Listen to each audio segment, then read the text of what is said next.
రాజ్యమేది లేదు గాని రాణిలాగా చూసుకుంటా కోట కట్టలేను గాని కళ్ళల్లో నిన్నే దాచుకుంటా రాత ఎట్లా రాసి ఉన్నా ఆ మార్చి నీతో రాసుకుంటా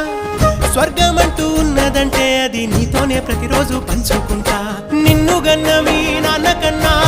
లారు ముద్దుగా సాదుకుంటా నీకు కోపం వస్తే కొంత దూరం ఉంటా నువ్వు గీత గీస్తే నేను దాటనంట కంట నీరు కంటి రెప్ప దాటకుండా కాటుకై కావలుంటా రాంబాయి నీ మీద నాకు మనసాయనే ఏనాడు నిన్ను వీడిపోని నీడైతనే